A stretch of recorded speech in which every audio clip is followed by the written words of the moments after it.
সম্মানিত শিক্ষার্থীবৃন্দ, সবাই কেমন আছো? আশা করি ভালো আছো। আজ আমি তোমাদের সামনে 3-এর 9 নম্বর অঙ্কগুলো নিয়ে আলোচনা করব, উচ্চতর প্রথম পত্র, যেগুলো রূপন্তী প্রকাশনী থেকে নেওয়া। তো চলো আমরা অঙ্কগুলোতে চলে যাই। অঙ্কগুলোতে বলা হয়েছে, যদি XY বিন্দু থেকে এই 3,5 এবং -6,9 বিন্দু দুইটির দূরত্ব সমান হয়, তাহলে প্রমাণ করতে বলছে এই জিনিসটা। মানে কথাটা এরকম, আমি তোমাদের যদি একটা চিত্র এঁকে দেখাই, যে চিত্রটা হলো এরকম, যে একটা বিন্দু ধরো দিয়ে দিছে X, Y, বলছে এই বিন্দু থেকে আরো দুইটা বিন্দু দেওয়া আছে, যে আমি যদি এটার নাম দিই ধরো ও, আর এই বিন্দু থেকে এখানে একটা বিন্দু ধরো আমি দিলাম এটাকে, যেটা হলো 3,5, আর আরেকটা বিন্দু আমি এখানে দিলাম -6, -9। বলছে এই বিন্দু থেকে ও বিন্দু থেকে এই বিন্দুটার দূরত্ব আর এই বিন্দুর দূরত্ব দুইটাই সমান। যদি হয়ে থাকে তাহলে আমাকে বলছে প্রমাণ করো যে এই লাইনটা। তাহলে আমাদের কাজ কি হবে? আমাদের কাজটা হবে, আমাকে চিত্রটা ঠিক এরকমই হবে, এরকম না, এটা অরিজিনাল যদি চিত্র আমি আঁকতে যাই তাহলে এই বিন্দুটা এখানে যাবে আর কি, সমস্যা নেই, আপাতত বোঝার জন্য, ঠিক আছে। মানে তখন আমাকে প্রমাণ করতে হবে এই, বলছে যে এই বিন্দুটা থেকে, মানে X, Y বিন্দু থেকে এই বিন্দুর দূরত্ব আর এই বিন্দুটার দূরত্ব পরস্পর কি সমান হলে প্রমাণ করো যে এই জিনিসটা। তাহলে আমরা একবার মধ্যবর্তী দূরত্ব বের করব ও এর, আবার মধ্যবর্তী দূরত্ব বের করব ও বি এর। এই দুইটা মধ্যবর্তী দূরত্ব বের করার পর তারপর আমরা প্রমাণ করো যে, মানে দুইটা মধ্যবর্তী দূরত্ব বের করার পর ও ইকুয়াল টু কি দিব, ও বি দিব, তাহলে মূলত প্রমাণটা বের যাবে। মেইন কথা হলো ও এর দূরত্ব বের করতে হবে, আবার কার দূরত্ব বের করতে হবে, ও বি এর দূরত্ব বের করতে হবে, পরে প্রশ্ন মতে ও ইকুয়াল টু কি বি লাগতে হবে, ও বি লাগতে হবে। তো চলো আসো আমরা অঙ্কটা দেখি কি বলছে। অঙ্কটার মধ্যে আমরা এই একটা বিন্দু, সেটা XY, বি আর সি, ওই দুইটা বিন্দু, একটার বি ধরছি আর একটার কি ধরছি, সি ধরছি, ঠিক আছে। তাহলে আমাদের কি প্রমাণ করতে হবে? একবার এ বি আর একটা কি এসি বের করতে হবে, কারণ এ এখানে আর বি ধরো এখানে আর সি ধরো এখানে, তার মানে আমাকে A B equal to AC হবে। ওরা বলেই দিছে দূরত্ব কি সমান, দূরত্বটা নাকি কি সমান, তার জন্য আমরা বের করবো এ বি ইকুয়াল টু কি সি, এসি। আর মধ্যবর্তী দূরত্ব নির্ণয় সূত্র কি? মধ্যবর্তী দূরত্ব নির্ণয় সূত্র x2 - x1 whole square plus y2 - কি y1 হোল স্কয়ার, এটা ইউজ করলে হবে, অথবা x1 - x2 whole square plus কি y2 y1 - কি y2 হোল স্কয়ার। তো আমাদের কাছে বিন্দুগুলো আছে, একবার এ বি এর সাথে যদি তুলনা করি তাহলে আমরা সেখানে বিন্দুগুলোর মানগুলো বসাবো, যেমন এটা বিয়োগ এটা, বা বুঝদ্বয়ের পার্থক্য x-3 হোল স্কয়ার, y - 5 কি হোল স্কয়ার, এটা বেরোলো। তার মানে কার দূরত্ব? মধ্যবর্তী দূরত্ব বেরোবে এই বি। আবার কি এসি, তার মানে এটার সাথে এটা x মাইনাস আছে, এখানে একটা যেহেতু মাইনাস আছে, আমার সূত্রে একটা মাইনাস ছিল, এই জন্য মাইনাস মাইনাস হয়ে গেছে প্লাস, x+6 হোল স্কয়ার, আবার y এর সাথে আবার এটা, তার মানে y+9 কি হোল স্কয়ার, ঠিক আছে। পরে উভয় পাশে বর্গ করব, বর্গ করে ভিতরে সূত্র করব, এটার a minus B whole square সূত্র করব, এটার y - 5 হোল স্কয়ার সূত্র করব, এটার a plus B whole square সূত্র করব, এটার a plus B whole square সূত্র করব। তার মানে a square plus 2 a square minus 2ab, a হলো x, b হলো 3, প্লাস কি square b square, a minus B whole square সূত্র y square minus 2ab, a হলো y, b হলো 5, প্লাস কি স্কয়ার b স্কয়ার। ঠিক সেম ভাবে আবার এখানে সূত্র করব, a plus B whole square সূত্র a স্কয়ার প্লাস 2a, তারপরে বি প্লাস কি স্কয়ার বি স্কয়ার, আবার এ প্লাস বি স্কয়ার সূত্র এ স্কয়ার প্লাস 2ab, এ হলো y, বি হলো 9, প্লাস কি স্কয়ার বি স্কয়ার। সেখানে আমরা ক্যালকুলেশন করলে 3 দুগুণে 6, এই x স্কয়ার 3 দুগুণে 6, 6x, 3 স্কয়ারে কত 9,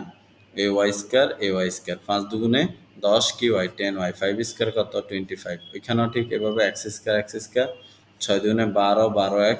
6 স্কয়ারে কত 36 y স্কয়ার, এরপর আসি 9 দুগুণে কি 18, 18y, আর 9 স্কয়ার কত 81, ঠিক আছে।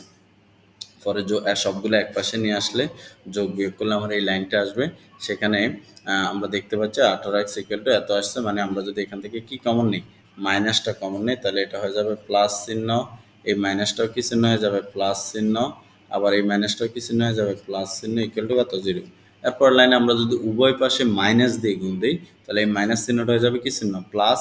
আর এখানে জিরোর সাথে মাইনাসের গুণ দিলে তো সেটা কি হবে, জিরোই হবে। মূলত তখন আমার কি চলে আসবে, প্রমাণটা চলে আসবে। তাই তোমরা একটু মনোযোগ দিও, কথাগুলো কি বলছে সেটা যদি একটু মনোযোগ দাও তাহলে অঙ্কগুলো ইজি, ঠিক আছে। এবার আসি পরবর্তী অঙ্কটা।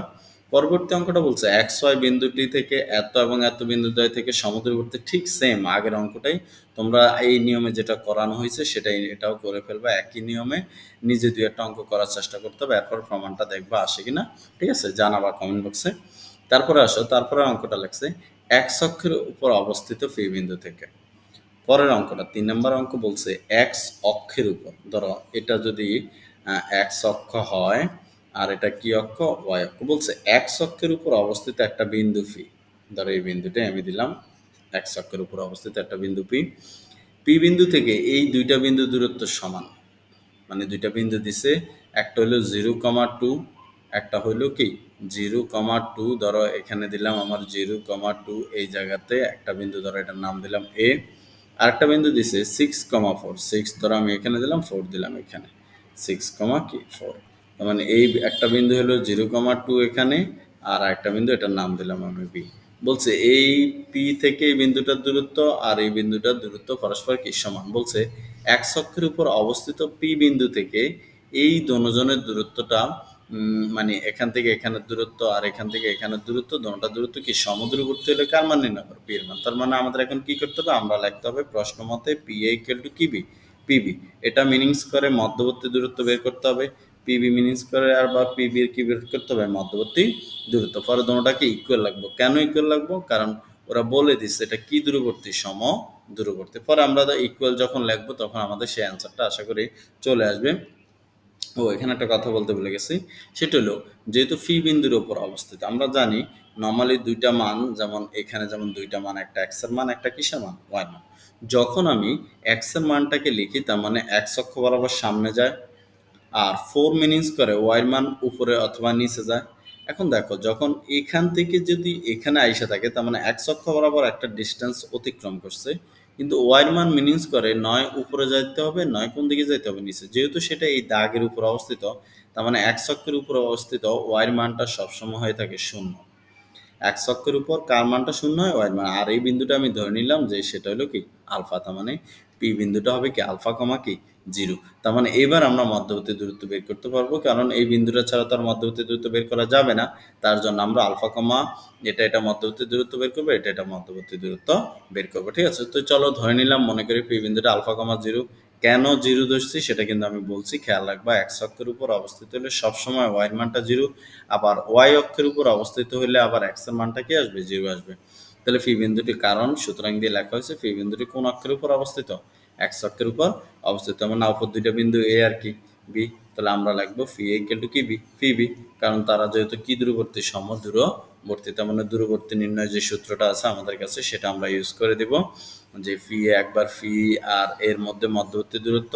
আবার ফি আর কার মধ্যে মধ্যবর্তী দূরত্ব বি এর মধ্যে মধ্যবর্তী দূরত্ব নির্ণয় যে সূত্রগুলো আমরা জানি যখন পি এর ক্ষেত্রে পি কে আলফা কমা কি জিরো আর এ হলো 0,2 তার মানে এটা হবে বুঝদ্বয়ের পার্থক্য হোল স্কয়ার বা x1 minus x2 whole square এটা x1 alpha minus 0 whole square 0 minus 2 whole square মানে x1 minus x2 whole square y1 minus কি 2 y2 হোল স্কয়ার এটা হলো x1 y1 x2 আর কি 2 y2 আমরা সেটা ইউজ করব এখানে আবার ঠিক সেম ভাবে একইভাবে আবার এখানে আবার কি বি ফি কে আলফা কমা কি 0 আর বি হলো কি 6 কমা কত 4 আবারও এখানে x1 y1 x2 আর কি 2 y2 তার মানে আসবে alpha minus 6 whole square 0 minus 4 whole square ঠিক আছে সেখানে আমরা যদি ইউজ করি তখন আমরা উভয় পাশে বর্গ করে দিলাম তাহলে এই রুটটা কি হয়ে গেল চলে গেল এখানে থেকে আলফা মাইনাস 0 মানে আলফা স্কয়ার 0 মাইনাস 2 মানে হলো মাইনাস 2 স্কয়ার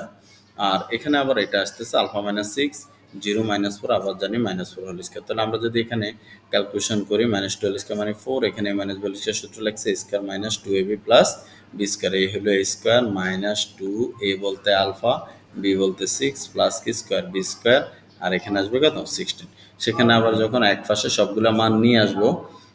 এক পাশে মান নিয়ে আসলে সেখানে আসবে 12 alpha equal to 48 alpha equal to আসবে 48 বাই কত 12 মানে আসবে আলফা ইকুয়াল টু কত 4 4 12 কত 48, ঠিক আছে? তার মানে আমার ওই পি বিন্দু স্থানাঙ্কটা বের হয়ে গেছে, কারণ পি বিন্দু স্থানাঙ্কটা আমরা ধরে নিয়েছিলাম আলফা কমা জিরো, সেখানে আলফার মান বের হলো 4 আর আগে তো জিরোই আছে 4 কমা জিরো, তার মানে আলফার মান 4, তার মানে সুতরাং নির্ণয় বিন্দুটা হলো 4 কমা কত জিরো, 4 কমা কত জিরো। আশা করি বুঝতে পারছো। তো পরবর্তী অঙ্কটা চলো আমরা একটু দেখি। সরি, এখানে দুইটা অঙ্কে আছে, আশা করি বুঝতে পারছো। তারপরে যদি কোনো সমস্যা থাকে তাহলে আমাকে জানাবা। ধন্যবাদ সবাইকে।